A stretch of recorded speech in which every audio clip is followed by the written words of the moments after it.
Scions of the Southland, number 312. My name is Jack Purdy. We got Jake Grant with me. Akshay Swaran might be on Mars. Don't know. We'll see him when we see him. Jake, this is the special Chicago episode. This is the only mention of Chicago I think we have the entire time because we didn't play Northwestern. And unless we start talking about our favorite bars in Chicago, I don't think we're heading that direction. But welcome to the one Chicago episode that I can think of that's properly on brand until we go to 13, 12 in the next in 20 years of this podcast. 13, 12, 1, 3, 1, 2, 5, 5, 5, 5, 5, 5. That's the area code for those that are not getting the reference right off the bat. But yeah, no, it's a swell place that I need to go to. It's been a minute, Jack. That I know that's probably shocking, but I need to get up there. It's been more minutes than me. I haven't been since that lovely Yeah, Notre but Dame game your many years your ago. your parents don't live there though, Jack. No, That's they do the not. difference. They aggressively, no one that's related to me, aggressively is the wrong word. Just no one that I'm related to lives there. Uh, Yeah. yeah, and I So work. Yes, there you go. yeah, and I was going to say that not just to make this the Jake hour, I do want to deflect a little bit. We do know where Akshay is, to be clear. We're just not putting that out live on air. He's okay. He'll be back at some point. But yeah, that's like we kind of leaned into that bit like 2, 3 weeks in a row. But he's okay. He's just busy, so He's he'll on. be back. He Artemis shot him past the moon. He's doing a Martian. Yeah. Uh, A Project Hail Mary. He's going to find something in space that I don't want to say because spoilers. I realize that movie just came out. Go read the book. yes. But yes, Chicago episode in which we're going to promptly talk nothing about Chicago, Nope. nothing about 312, nothing Nope. about area codes, nothing about Nope. Goose Island beers, nothing of the Nope. sort. It's all else. But yeah, we do like a good bit, so I'll take it. That is that bit. I will start with talking about music, so not sports. Bruno Mars played at Bobby Dodd the last two nights. Which also, side note, I found out yesterday was also the first time there was a concert at Sanford Stadium. Like they had never had one before. Meanwhile, we were on our however many we've had. So that was just interesting that both UGA and our stadiums were being used for shows for at the Well, same night. I went to a concert this weekend and it was at neither of those places, Jack. There's a lot The of places. And Chastain was rocking on Friday night. let me tell you, So that is where I wanted to be, and that didn't happen. But nonetheless, I did. I went to campus during last night's Bruno Mars show just to see what was going on and watched from the balcony of my office. And there was a lot of students on the North Ave Bridge, like at least about 70 to 80, just standing there on the North Ave Bridge watching from back there. I'm pretty sure there were people watching from a viewpoint in the parking lot behind the power plant building because you could kind of see into the screens from there, so that was cool. But it was full. mhm. Like it was a very, very full crowd. It's stadium works for that. I mean, not that we didn't know that in the first place, but it was good to see the place The get stadium holds the amount of people that they say it can hold. the stadium operates as a stadium. It's quite nice. Um, but all that to say, like the big deal about getting that second show was like that's a big old chunk of money that we were gonna that we didn't initially that wasn't guaranteed initially. We had the first show, but like we didn't know about the second show. That was no guarantee. Uh, and so this is a big freaking deal to have that from a financial standpoint. Another reason why I think this happened at our stadium and not Mercedes, because I think Bruno could have played Mercedes, but is that the World Cup has booked out most of the football stadiums in the summer this year. And because of that, you're not getting music events at or other big events at these football stadiums. And so a lot of summer tours are pushed to next year or were planned for next year instead of this year because basically you can't, like at Mercedes, for example, they're not hosting any concerts until basically when the Falcons season started and they don't have to have grass anymore. They're not about to have 20,000 people trample over some grass at Mercedes right now. And so that's why there's not as many of these going around. But just interesting that that's kind of partially a reason why this came to Bobby Dodd and not Mercedes, where these kind of shows usually are. So benefit for us, I guess, in some form or fashion. Yeah, Yeah. there's that. Anything else you want Um, to mention before we get out of here, or not before we get out of here, uh, before we really start? well, as let's call this a segue to baseball, but Great. your boy has been trying to get in shape, get more fit over the last year or so, and that involves running, which as a swimmer and as a local biker guy, I don't always love running, and I like it even less when I get barked at Oh no. when I'm just running around town trying to work out. I'm wearing a shirt with a big buzz on the back. So I think there was a car that came from behind. So I have to assume that it's on purpose, or they just really hate runners. But I'm gonna assume that they don't like Georgia Tech. To which I Yeah. say, I love run rules, and 14-4, and walking out of Truist, I felt awesome on Tuesday night. So Mm, you know, here, there, everywhere. I've lost a bunch of weight this year, and we won a baseball game by a ton of runs. So we'll call those 2 wins. How's that? Is I that think we fair? Am won. I coping here? I think we won in both instances. That Yeah. I mean, that is not how I would react to losing. That's just my that's how that's just me. That's just Do me. they even follow baseball? Who's to say? We don't know, Jack. They They were could just be outnumbered. haters. They were greatly outnumbered at Truist Park. So I guess let's talk about that. Huh? Yeah. Tuesday against Georgia, we Tech baseball won 14-4 in 7 innings. This was the first run rule win in series history for the Jackets. And they I mean we outplayed them all the way. It was a fantastic showing. Um, we had gee, I gotta pull up the stuff for this, but ultimately we had a lot of just dink and dunk hitting. Had a homer. Will Baker had a homer. Will Baker has homered in both Parks games that he has played. Uh, so keep if he can keep playing there, would not mind that in the slightest whatsoever. But it was a such a great team win. We had good pitching when we needed it. Later in the game, we got to their bullpen really well, which was nice to have. We scored 5 in the 5th inning, 2 in the 6th inning. After countering. We'll talk about first inning runs. Georgia scored 2 in the first. We counter with 2, and then score. We scored. Was it? That's 4-7 unanswered before Georgia scored again, and then scored another 7 after that. Uh, Carson Bowers threw 4.4 and a third, really good. He had some hiccups there, but just kept on going. It was really good. Jake Lanke threw 1 2/3, and then Brett Barfield pitched the 7th. So it's another weekday game where we got to save some dudes, which was great, which ended up being kind of critical for how this Wake series ended up, which we'll talk about as well. Um, yeah, we'll talk. We'll get there. We're getting there. Don't worry. Uh, we got a lot of our runs off of Kenny Ishikawa, and I'll note this. So the media got access to the Truist seats for this game, and the Truist seats at Truist Park are the ones directly behind home plate. Like that's where Snitker was sitting. That's where Brent Key was sitting. All those guys. Danny Hall was sitting back there with his son Colin and a couple other folks. Um, but we got to go. But like, Oh, yeah. So like, Legend of the Flats, I, Colin I Hall. There you Colin, go. I know, yeah. At least I think it was Colin. I don't know who else it would. I don't know who else it would have been. Uh, but nonetheless, so I just went down there and just sat front row. So I'm like, well, I can, and I'm never going to be able to afford a front row seat for a Braves game in this place, so I'm going to do it. So I sat right behind the on deck circle for like about 2/3 of the game, um, and I could overhear a lot of like guys. We know this is happening if you watch them talk, but like they're be very vocal about here's what the pitches look like. Here's lay off of this thing. The fastball reads like this, stuff like that, whatever. When Kenny Ishikawa came in, I overheard one of our coaches saying the off speed doesn't matter blank. And sure enough, we tattooed that man's fastball, didn't swing at any off speed pitches, and scored 5 runs. It was I was like, oh, I love it. And I mean, Ishikawa was having a hard time finding the zone, so that was definitely part of it. He threw only 16 strikes on 30 pitches, and a lot of those strikes were ones that we hit. So in the end, like their approaches were really freaking good in this game. They had some deep counts, but they also had some aggressive at bats as well, and it's just they did a great freaking job with the hitting. Um, what was your experience like? I know you've been to this game before, so how did this game feel to you?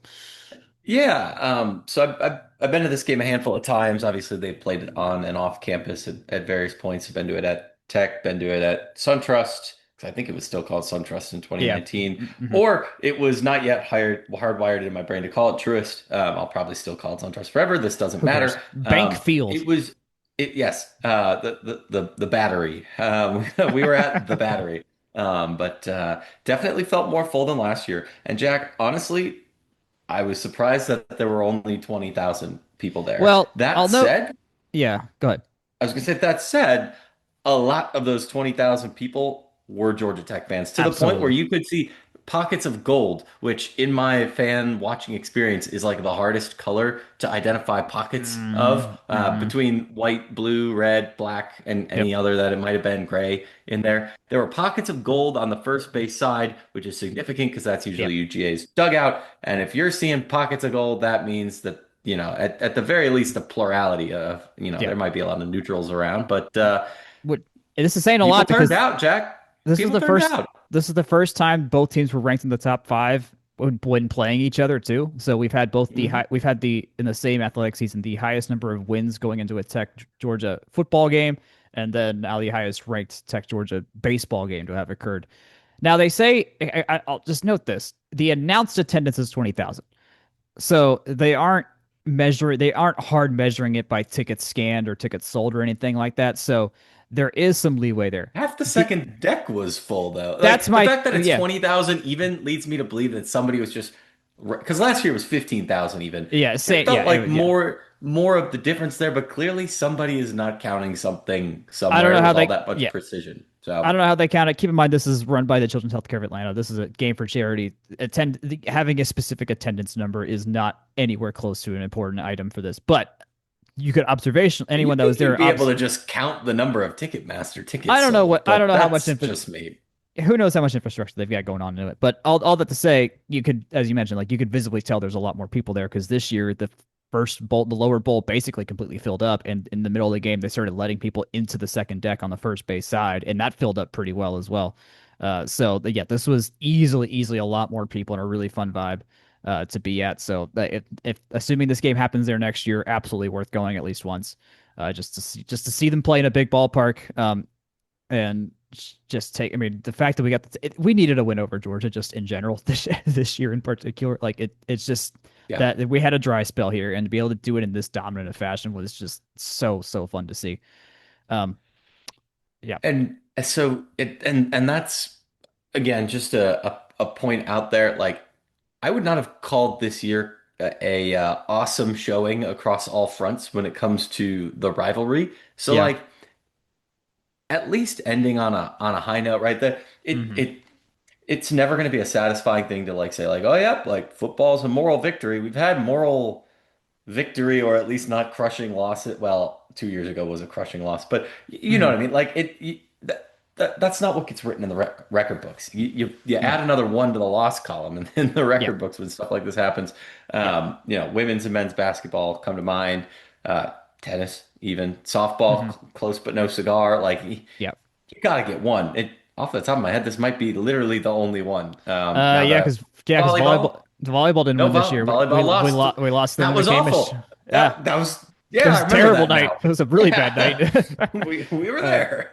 So Yeah. this is big, Yeah. and I got to I asked Drew Burst that after the game. He's like, "What does he just mean to beat Georgia?" And he did a lot of what we're saying here. Like it meant a lot, and they know that they were playing for more than just themselves in this game. They saw everyone out there. James Ramsey, and I touched on this on our Twitter account, but like I loved how James Ramsey approached this game to the guys as well, how he talked to them about it. He said, "Hey, not only is this gonna be a lot more people, like you're playing for a lot of folks, you're playing for the general Georgia Tech community in this particular instance, but like also this is a good preparation game if we make it to Omaha because they're not going to play in Yeah. that's a stadium that now Omaha's not a MLB sized stadium in terms of like amount of people and stuff it can fit, but it is it's bigger than your average college stadium that they're going to play in, and most of their games from here on out are either in Rush Chandler or at Truist Field in Charlotte. For or no, is it a deep app or no? It's in Charlotte. Yeah, it's at Truist Field in Charlotte this It's year. in Charlotte this Is year. where ACCs are. So like to understand like hey the noise is different. It's a lot more white noise going on. It's not as quiet. The lighting's gonna be different. It's higher up in the sky. Just like all the various different quirks that you can readjust to when you're playing. Like he had them like take it all in, feel it, understand it, and so it was directly a big preparation game for hoping for the best. We make it as far as we do in the NCAA tournament. Um, but that like they get a lot out of it. And yes, this is a charity game. Like this goes a lot of money gets raised for Joa in this game, which was in stark contrast to what the opposing manager said, where I quote, "We don't get much out of this." That is what that man Really? said. That is what Wes Re Johnson, the head coach of the Georgia Bulldogs, said. We he don't. said that about like the most attended regular season game of the year. Hmm. for either team and Yep. probably pretty darn close for the Division One Yep. too. Yep. That's what he said. There was I complaints didn't hear that that. Whoa. yeah, there was complaints about he complained about how they're a fly ball team. A lot of this like Georgia they put some good metal on the ball, but he was complaining that if they had played in a quote normal stadium, they would have had more runs because the fly balls that were caught, the warning track would have been out. Um, may I mention the Chop House has a shorter right field than Omaha. Also, don't they play in a notoriously small bandbox of a ballpark? Yes, they sure Like, do. Yes, they sure do. They play I mean, in we effectively the Yankee Stadium of college baseball.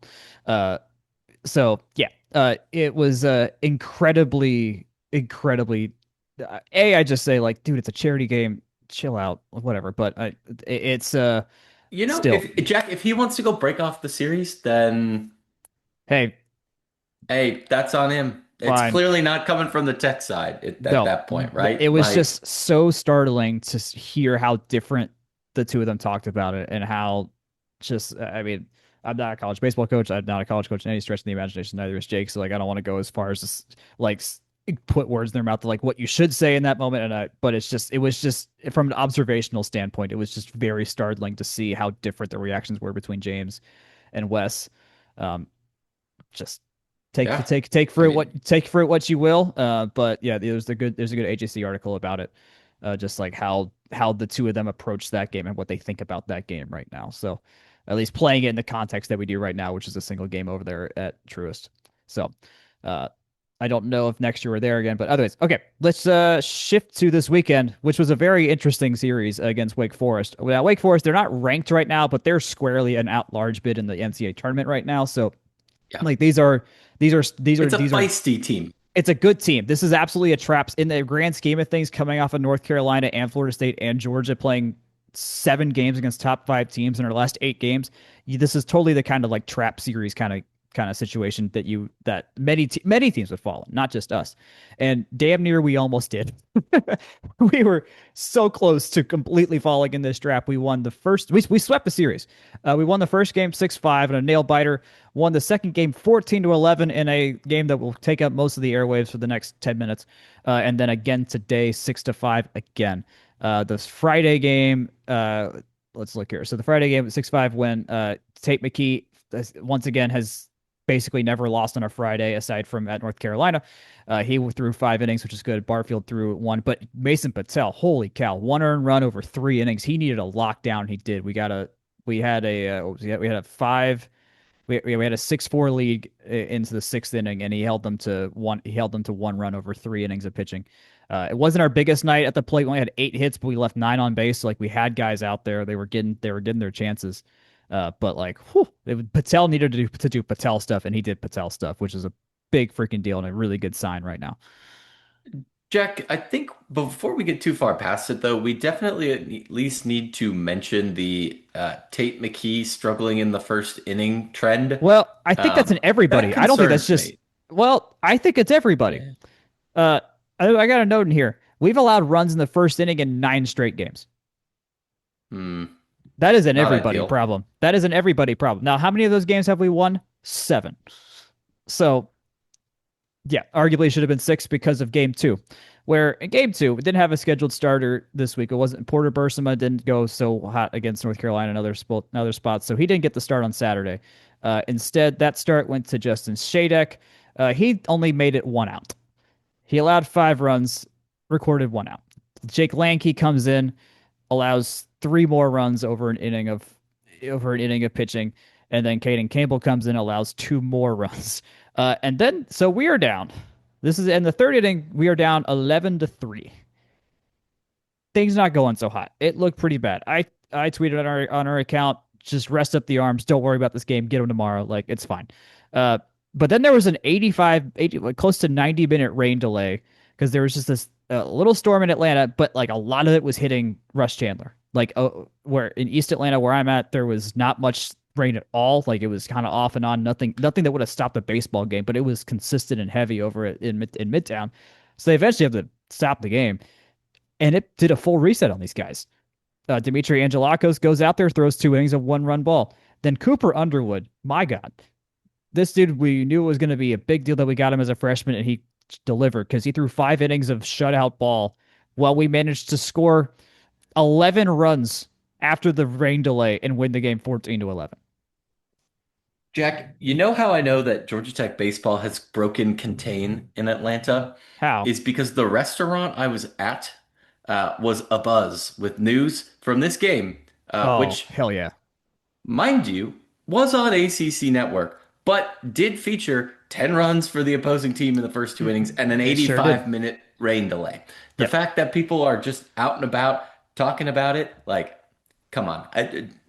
That is It's Georgia huge. Tech being Huge. big, right? That is Absolutely. exactly what you want to see. So This thought that. was, in at least according to the team, this was the largest comeback in the 21st century for the team. So in the last 26 seasons, at least, we've been playing baseball since the 1890s. So there might be one in there that's different. That's different. I don't know. But nonetheless, it just and the kind of approach that we had to hitting was so good in that comeback. Like it wasn't they weren't swinging for the fences. They were just getting good metal on the ball, finding their spots, hitting behind runners and things like that. Like they did really, really well across the board. Jared Advincula though went 5 for 5, his first ever five for five day, career high 6 RBIs. Like none of this happens without Jared, without a doubt. Uh, Burris had a double in there. Baker had a homer in there again. Uh, so it was just ideal. Like I go watch James Ramsey's press conference about this where he just talks about that because they needed stuff was working for like there's a lot of pieces that had to come together for this, and a lot of it was just like the bats got the reset. They got the reset point, and I truly believe without the rain delay, we probably don't win this game because you're just stuck in that mind meld of like this sucks. Can't get these Hmm. guys out. And the bats were had they scored 3 in the second, which is fine, but that still feels like a lot when you're down 8 runs as they were at that point. Uh, but they know these dudes are the best. They're the best hitting team in the country, and they proved it right there because they've. And I think these two games are very emblematic of how good this team can be. Between actually in the Georgia game, they can absolutely beat the crap out of you early with the right set of arms and take advantage of bad pitching. They can win a nail Hmm. biter with clutch bullpen pitching, which we've done over and over and over again this year. And they can rope a dope you back into a game that you thought you had won early on. Like you cannot give these guys innings to work with to hit because they will hit a lot and they will score a lot of runs. So if you're going to score runs on Georgia Tech, score them after the 6th inning because that's what they'll matter the most. Because otherwise, if you give us too much time, they will put up 14 runs, and that is exactly what I mean. They basically they put up what 11 plus in within a 7 inning stretch between against both Georgia and Wake in this game. Um, Yeah. absolutely bonkers that we pulled that off. And then today against Wake against them again, won 6-5. This was a close one as well. Jackson Barkley went or Blakely went 4. Brett Barfield had an inning. Dylan Loy had 3 really good innings, and then Caden Gaudet had the save at the end. There was a It was 5-5 going into the 8th, and we had a clutch run in the 8th inning to win that game. So, as I mentioned at the top, like this was very trappy. There's ways Wake Forest could have won all of these games, without a doubt. Um, Yeah. Winning the series was probably getting swept isn't going to like take us out of a hosting situation this weekend, but getting these 3 games goes a hell of a long way now with considering how little time we've got left in the season. Like the what if scenarios and the sliding doors of like if Wake pulls this off, doesn't pull it off, and where all these teams land, that means a lot. Uh, so I'm thrilled that they pulled this off. Yeah. Uh, I mean, it's about as gutty of a win as you can get. Obviously, you'd hope to not have to do that, but the fact that they can just shows how good this offense is with time to cook, right? I they're mean, gonna need, and yeah, and and even to relate back to the first game, Athens scored 2 runs in the first inning they did, yeah, in convincing hard contact kind of they did, fashion. yeah, And they did, the folks I was with were like, I was kind of like, oh, like, solo shots don't kill you. 2 runs in the first don't kill you. And they're like, right. yeah, we know.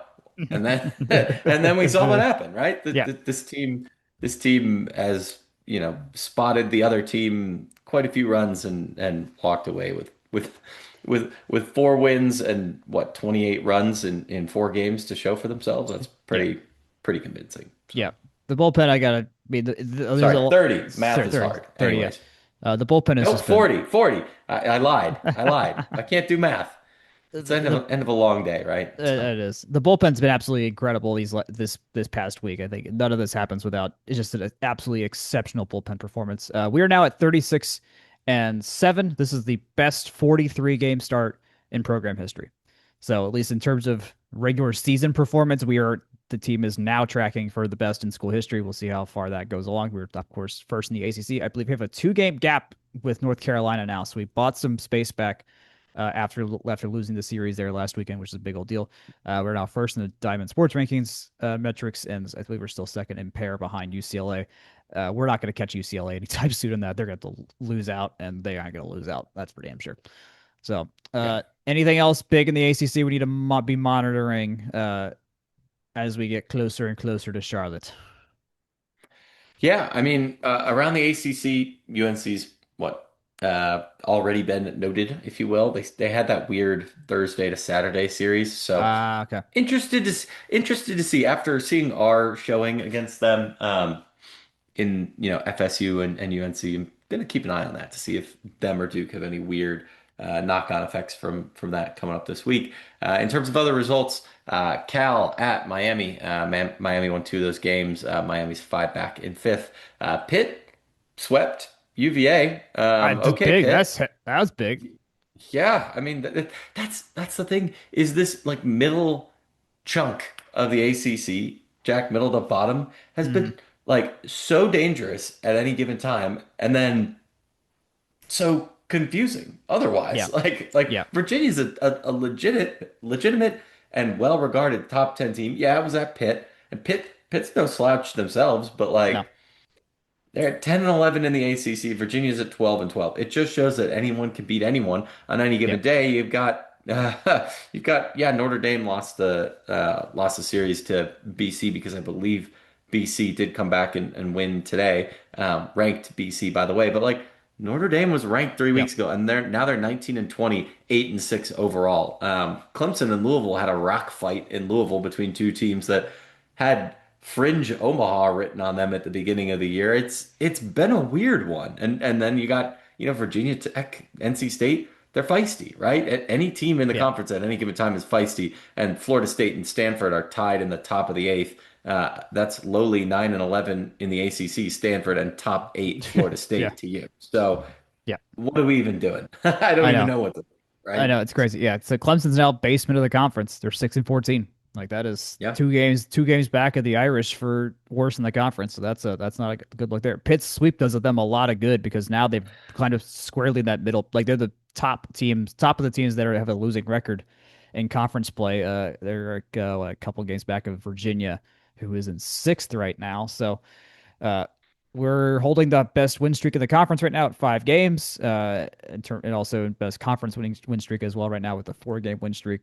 We are 11-1 at home. No other team has. Only Boston College has more wins at home or has as many wins or close to at 10 wins right now. And notably, we play in their building to end the year, not ours. So that will be an interesting thing. But yeah, I got one more point. So yes, pivoting to our friends Pair, they have 9 ACC teams in right now. And I think hmm this weekend was great proof that those 10, 11, 12 type of teams are pretty darn good too. Cal, a team that has been completely written off for chunks of this season, is in the next 4 out. Clemson is in the first 4 out. I'm sure Clemson would have liked to have a few more wins scattered about their various chances throughout the year. But the fact that we are talking about Cal as being a potential tournament it's team. crazy. It's Like, crazy. like It's that's a team that crazy. everyone had written off as their great start to the year. Then what they went 1 and Yeah, 11 in their first 4 weekends in the conference, and then yeah, here they are back in the thick of it. And you win a couple games in the conference tournament too. And yeah. They're who's to say? They're currently 22-20 overall. But Which hey, isn't that great overall, that's but no, it's they're not. But there's enough room here. Same thing happened with our softball team last year. They were hovering around 500, but it was a very hard 500, and it makes your resume and look a that's hell of a lot exactly better. what they're doing right now. Yep. Yep. Yep. Right now, based on pairs projections, if things were to go chalk in the various regionals, we would end up hosting Kansas for a super.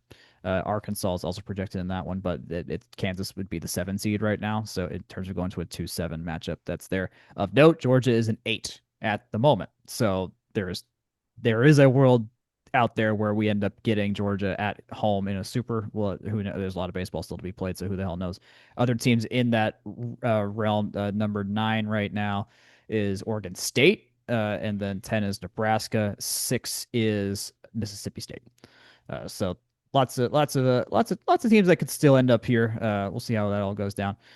Pitt, though, I should note they killed West Virginia. West Virginia right now is sitting at number 15 in this projection. So that probably did some effects there as well. All right, coming up this week for the team, they play at Kennesaw State on Tuesday. Is this not on TV? Are they not playing a televised game at Kennesaw State this Tuesday? Man, are people going to be as up in arms about it as they were last week? Let's yeah, there is no TV listed. That's awfully interesting. So if you want to see this game, I guess you can drive to Kennesaw. You can go to the Waffle House in right field and watch through the right field fence if you want to. Uh, Hopefully we hit a home Pay run for that a hits the ticket. or hey, Kennesaw State deserves some love as well. There's absolutely nothing wrong with buying a ticket and helping support their program too. And then this weekend we are off of ACC play. We play Xavier at home for 3 games. Xavier I just want to see where they're at in terms of the ratings. They are the 121st team in net on pair. So we're talking about a team that should be they have a losing record in the Big East. Big East baseball. Reminder: the Big East still does exist. They beat St. John's 16-6 today in 7 innings.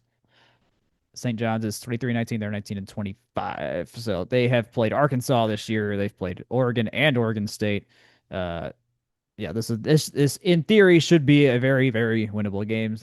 We are favored by 8 runs in all these games. Jack, can I tell you where my head's been at this Where is it at? afternoon before we got logged in? And that is that I was learning that Omaha is making quick work on building a streetcar downtown. So if that's any Eh, indication of where my brain's been at, um, a little on brand, but yeah, maybe yeah. I'll look at freeze dried steaks or I don't know what else. Omaha is securities and investment trading next, right? It's on the Something like brain, that. right? So that's That's where we're funny. at. That's funny. But So that's where. So we'll play Xavier this weekend. There are still tickets. We did not sell out this weekend for any of the games, which I don't necessarily blame the general Georgia Tech community because the weather wasn't as great and traffic was truly abominable if you are the kind of person that has to drive and cannot take the train. So hopefully it's better next weekend. We'll see. All right, that was a good baseball stretch. Let's take a little break here and hear from Section 103. yeah, as always, this podcast brought to you by Section 103. Everyone looks good in Section 103, especially when it's Georgia Tech Section 103, the very best place to find Georgia Tech apparel in gold. We talked golf polos last week, and that is still very high on my list. I know we love seeing Buzz doing stuff, but you can also get Buzz playing baseball. The 3/4 length sleeve with the not script but baseball-y looking jackets. Buzz throwing a baseball to himself. It's that time of year for both of those two things, and of course, get a hat or a button or something like that to complement it as well. Jack, I think that's about all we got. But remember, free shipping on orders over $100 every day. Use code FTRS for 10% off. What do we got left? We actually got a lot left still, so this will be a Say nice long episode. Let's go to soft. the entire rest of the script. Yes, we have 4. We got 3 pages today. So yeah, softball is up next. We are at now 29-26 after getting swept by Florida State. I'll note, and this is number 13, Florida State. But once again, they played a highly ranked ACC team very close over an entire series, which is technically progress in the grand scheme of the course of this team, but it is just so defeating because they've been so close, as we said, against so many teams in the conference that are very, very good, Yeah. and they just could not. Even today went to 9 innings. They had the lead by 1 run going into the 7th inning, allowed a run in the 7th, had to go to extras, and allowed 3 runs in the ninth. So it's so painful to just see this happen again. Friday, just as painful. Madeline Johnson throws a complete game, allows 4 runs, like totally fine, good effort. FSU throws a no hitter. Yeah. Like Pretty much. same thing happened against Clemson. Like this has happened now twice this year against us, where we have a great pitching performance and we get no hit.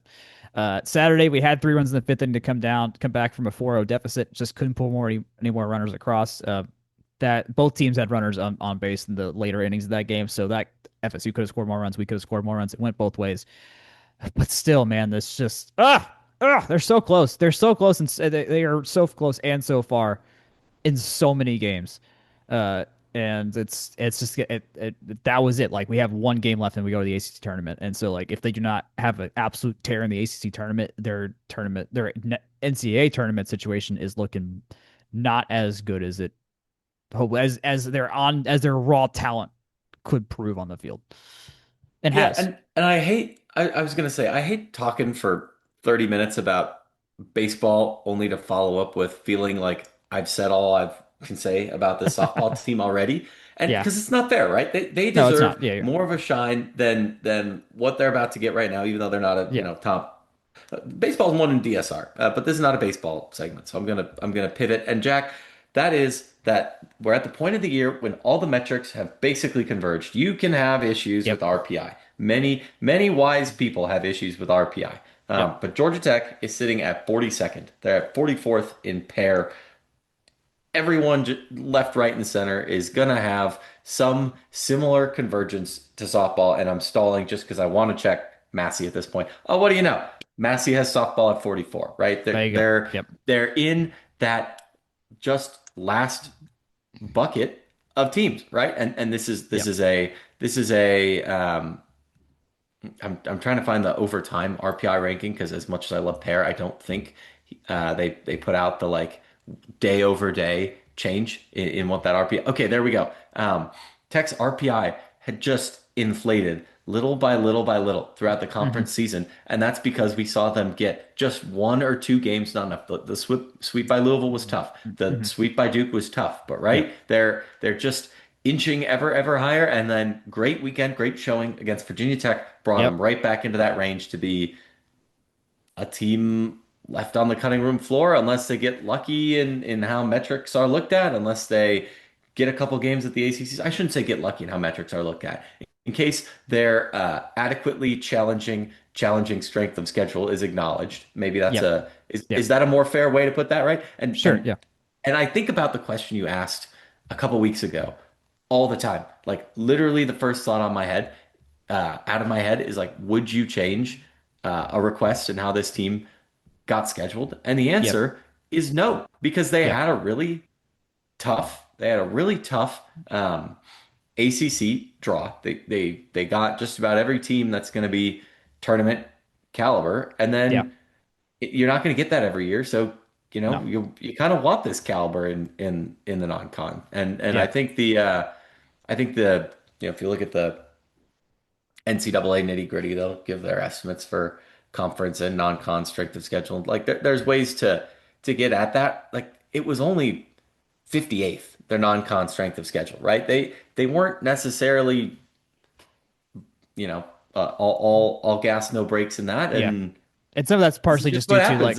like, yeah, Yeah, exactly. some of Yeah, that is just because we play local teams, and so you can't yeah. control how those teams like for Tech. Our Tech's non-conference rate the schedule for baseball is like terrible, but it's because we Hmm. just play the in-state teams. We like they're just going to be who they're going to be. Look at the conference teams that we played that are in the tournament right now. We didn't play Virginia, but we did play Florida State. We did play Clemson. We did play Louisville. We did not play Stanford. We did play Duke, and we played Georgia also in the Well, tournament. Uh, and it's one of those things where we played if you Bama in the throttle, tournament. well, but if you throttle Villanova to start the BT. year, which they did, Yep. they throttled Villanova to start the year, and this is a team, Jack, that over. I want you to guess the last time that I'm hung up on this one, but guess the last time that Villanova did not have a winning percentage above 500. Did not have one above 500 Hmm. in softball. Oh boy, this is talk about a very specific needle of thread. Uh, Hmm. let's just go with 94. 2015. Okay, I didn't But know how long we're talking. But in 2021, they had a winning percentage over 700. In 2023, they had a winning percentage over 600. This is a team that has been consistently good, and it is not the fault of any scheduler that Georgia Tech just happened to get them back on the schedule this year, and they only win Yep. 11 games. Yep. 224, Jack. 224. 4. That is the kind of thing that tanks your record and is Yeah. completely out of control, even though Yep. you handle your business Right. in very convincing fashion, 8-0 to start the year. Like those, Right. that's the kind of stuff we're talking about Yeah. in the converse of ACC schedule hard. Also, this team one run flips a game in a lot of circumstances, right? Yep. Yep. Yep. Anyways, That's where they're at. So, uh, they're right now in the conference. We're ahead of North Carolina by a game. We're in the ACC tournament. That's for sure happening.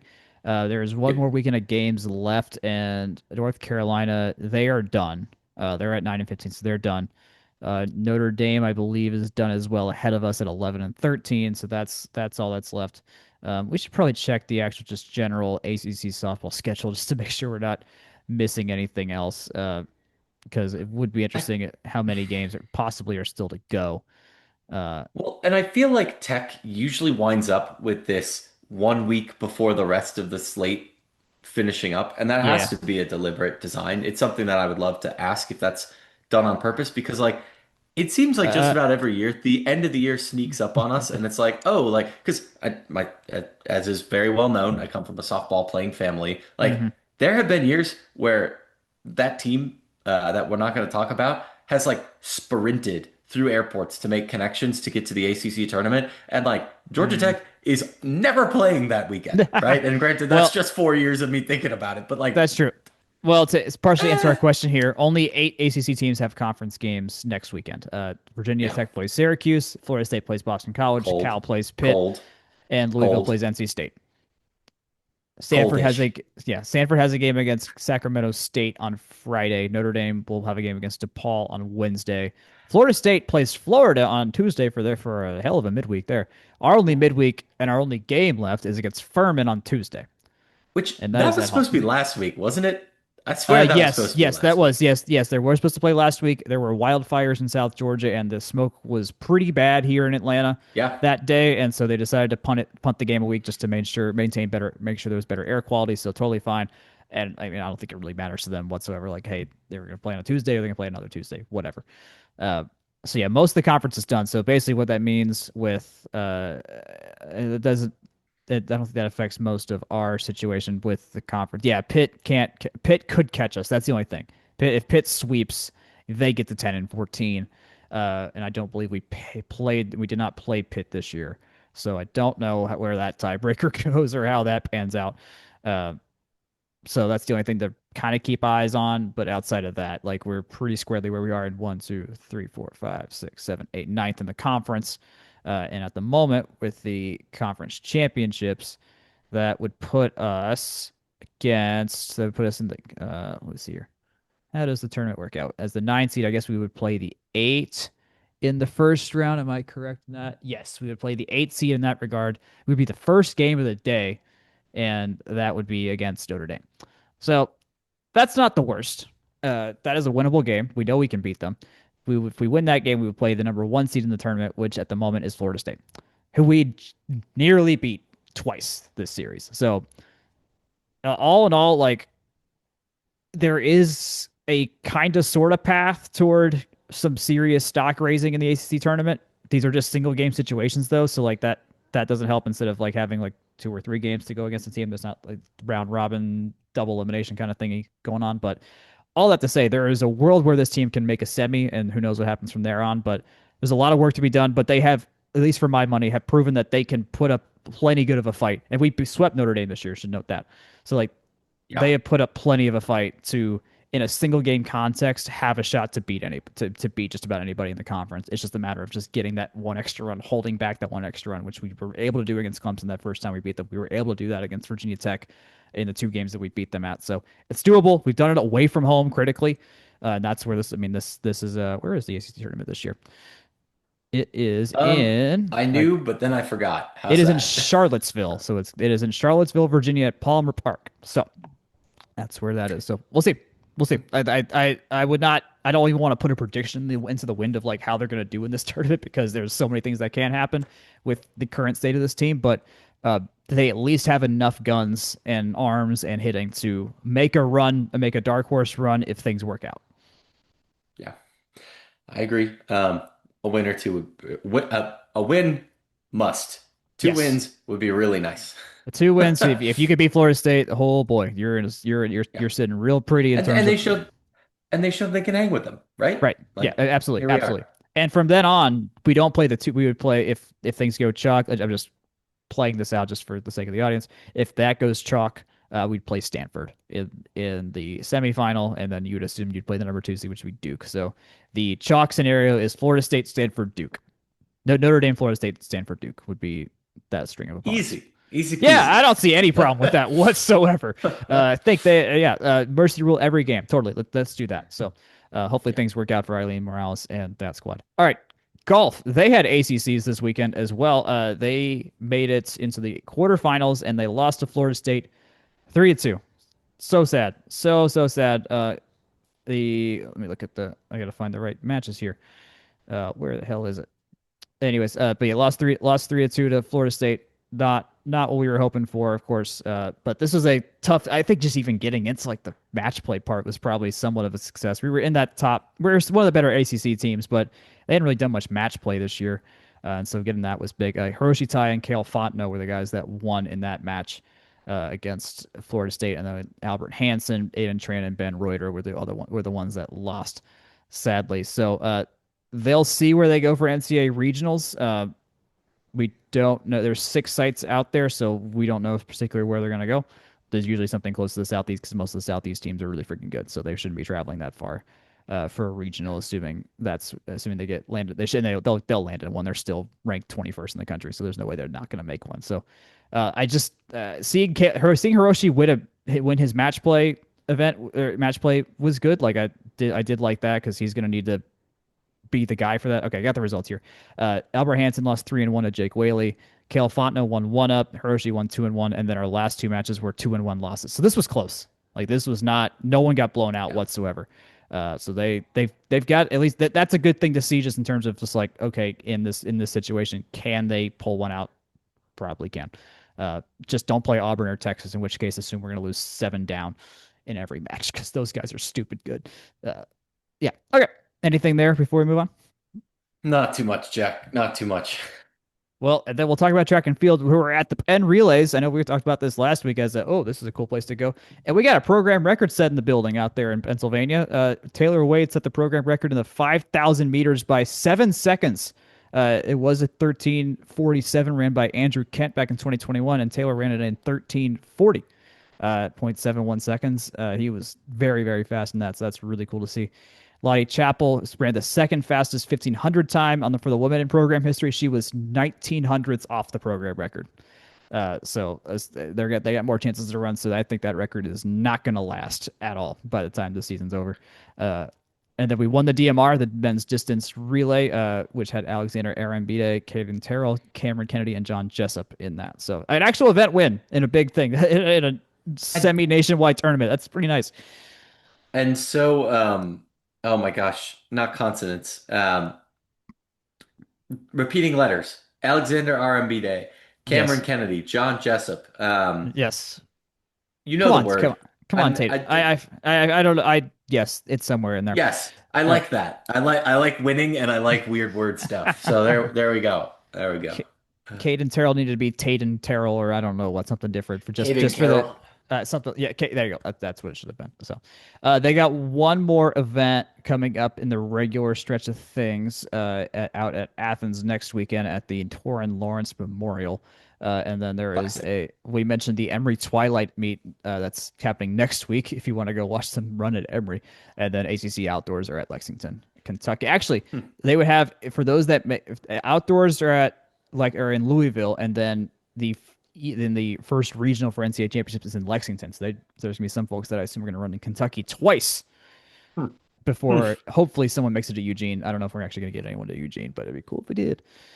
All right, football. We had a big weekend in terms of this NFL draft situation. We were wondering who all was going to get. We had some guys we knew who were going to go. We were wondering if Haynes King was going to get drafted, and a lot of guys always get signed and get many camp invites. We'll talk about that. But Keelan Rutledge went to the Texans at number 26, highest. This is the first round draft pick we had since 2010, with both Derek Morgan and Demarius Thomas went. Jake, my favorite part about this was not that he went not to a non Falcons rival, not that he's drafted at all. It's that his family had a lovely catered dinner of wingnuts for his draft party. You know what? Good for him. Yeah, That's a classic right there. that's a well done offensive lineman Georgia Tech dinner. Like I don't think Yeah. you can paint that picture any better. That it was perfect. Dumb question, but I don't even know if wingnuts is like a big thing, but I just know It's it from being nearby Georgia Tech, you know? it's people still go. People still go. You got to have the cheap wing place somewhere on campus. So that was a cool bit. But yes, he was the first round pick for Tech in 16 years, dating back to 2010. So big deal there. And then JJ Vandenberg got drafted as well in the sixth round to the Bears. Those were our two draftees. A bunch of dudes got signed after the draft, and four got minicamp invites. In terms of signees, Jai Gilmore and Eric Rivers both got signed by Tampa Bay. Rodney Shelley got signed by the LA Chargers. Jamal Haynes signed with the Cincinnati Bengals. Tamari Harvey to the Denver Broncos. Blake Rutherford staying local with the Atlanta Falcons. And then Haynes King got signed for $250,000 to the Panthers in guaranteed money. What appears that he had that deal locked up in place already, and that would equate to about what a sixth round pick would have made. And so they just didn't draft him, but gave him the guaranteed money and then used that draft pick on somebody else. So Haynes was pretty solidly going to be a Panther, it turns out, this whole time. So I love it for him. Uh, I hate that if he plays a snap, I will not be rooting for him on the NFL field. Uh, I can root for him. That's okay. you got freedom. I'm not giving myself. Good on you. More guys went to Tampa Bay from minicamp invites. Dean Patterson got a minicamp invite to Tampa Bay. JT Byrne got one to here in Atlanta. Josh Beetham to Buffalo. So we got two tight ends technically in Buffalo right now, and then Clayton Powley also staying close with a minicamp invite here in Atlanta. So these are basically all of the main dudes that were seniors getting some sort of NFL recognition or going to have at least a chance in the league, which is cool to see. Um, Yeah. I think Keelan easily is like he was a first round pick for a reason. Like that dude is tough as nails, absolute beast in the line. Like no one, Haynes didn't get sacked behind him this year. So like that is at least by guys rushing Keelan. So he's gonna be really really cool to see. Vandenberg's gonna be a beast for the Bears as well. So I think those are two dudes that are gonna have at least a lot of snaps this coming year. So look out for that. Uh, Elsewhere, what else are we looking at? What do I got to click? Oh yeah, volleyball news. They've got one game scheduled at least. There is an ACC SEC challenge happening, and we are hosting Oklahoma this year.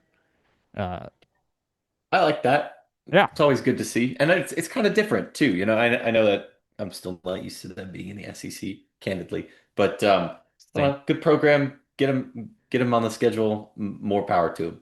That's I don't know. I'd be remiss to say that like there are SEC teams I wouldn't want to see in just kind of like meh, but this is not one of them. So Yeah. Last year's ACC SEC challenge was the Tennessee match we had where we lost 3-1 to them in a funky stretch of volleyball that we had in mid-September of last year. yep, So that yep, was how that went down. And then I mean we've played SEC teams pretty regularly outside of Georgia these last few years. Like we've had Florida on the schedule, we've had Ole Miss on the schedule a few times. We've played Arkansas. Like we're making our way around the conference slowly but surely of the non-rival teams. And hey, this team yep. was surprisingly good last year when it all came down to it. And so there's a lot of returning production. So when we get to that part of the year, lots of good stuff to talk about there. Okay, also, what happened? We have a lot of signees on basketball. Colby Garland signed with men's basketball. This was a big get. Uh, Yeah. really, really big get. He played at San Jose State last year. Was a huge transfer guy. He had 12 straight 20-point games, which is the longest stretch in San Jose State history in 30 years. He was all Mountain West third team. Whew. Led the team in scoring at 20.3 points and shot 49% from the field. These are numbers none of our guys did last year. This is great.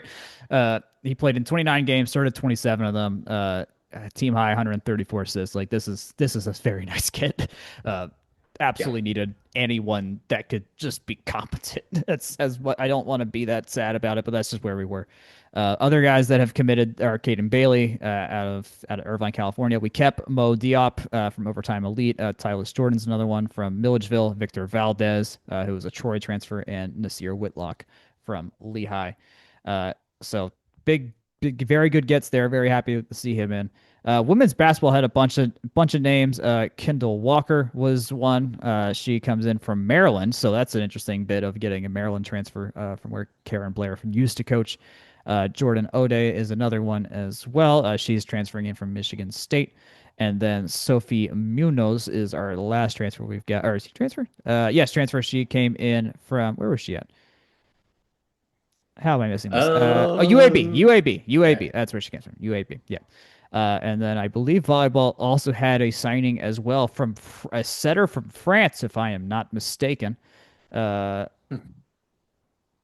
and I don't see it right now, but okay, I think that pretty sure they signed someone, so we'll get that's not a now problem whatsoever. So, uh, I was gonna say I went through and dumped all the links I could find, and if it's on me for missing one, then Jake regrets this error, and that's why we're semi-pros to oh, call it's back to last I mean, week. So that there you that is go. right. We are area Sasha Godi. That's who it is. Yes, we do. She's 5'11" setter from France. I don't have much information beyond that. We signed a French woman. So, hey, we add another country to the list of internationals we keep signing to this team. I Hey, wonder. we take it. We'll take it. We will absolutely take it. So, right now we will have. Let's see. We got Australia covered with Will Baker. We've got many swimmers from Turkey that can cover Asia. We now got Sasha that covers France and and our various Spanish women's basketball players. What's we got? And then I thought we got. We know we've got some Africans that I'm blanking on, which is I think we have a Moroccan somewhere on campus. I'm forgetting where.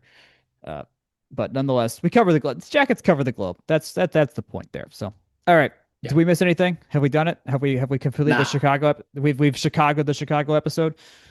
Where's the celery salt, Jack? Where's the hot jardinere? Where's the pizza that's as thick as, I don't know, thicker than any snow we've gotten since I've gotten here? I don't know. I'm trying to go with Chicago things. I want my hot dog to break under the weight of all the toppings. That's the way You God know, that was intended. an growing up here. That was like an incredibly foreign concept to me. Like the idea that you would that you would just cover the hot dog in anything beyond just like a couple drizzle toppings, like was just not a thing I grew up with, and like was like that seems disgusting. My first reaction was that seems disgusting, but now I know better. So Well, and the amazing thing too is like once you leave ketchup behind, you go, oh, it really does mask all the flavors in a hot dog. So I'm just gonna put it out there. I'm just gonna put it out there. It's lonely if you're just doing mustard, but like when you got all the other stuff, you're like, oh, it doesn't need the ketchup. no, There you go. no. There you go. All right, let's Um, wrap this up. anyways, this podcast is brought to you by Section 103. They are the exclusive apparel provider to the Section 103 podcast. Section103.com at Section 103 on Instagram. Got to change it up at least a little bit, right? This order. From the Rumble Seat is where you can find a written word, and that is the sponsoring entity for this podcast at a organizational level. Email us from the Rumble Seat at gmail.com. Summer's coming up. We want to hear from you for what we talk about. In the meantime, you can find us at really anywhere you can find a podcast. You can find us on Instagram, Blue Sky, Facebook, YouTube, at From the Rumble Seat. Just search From the Rumble Seat. Me, Jack, Akshay, Game on Paper, all the rest. Until we speak again next week. Good night, good luck, and go Jackets.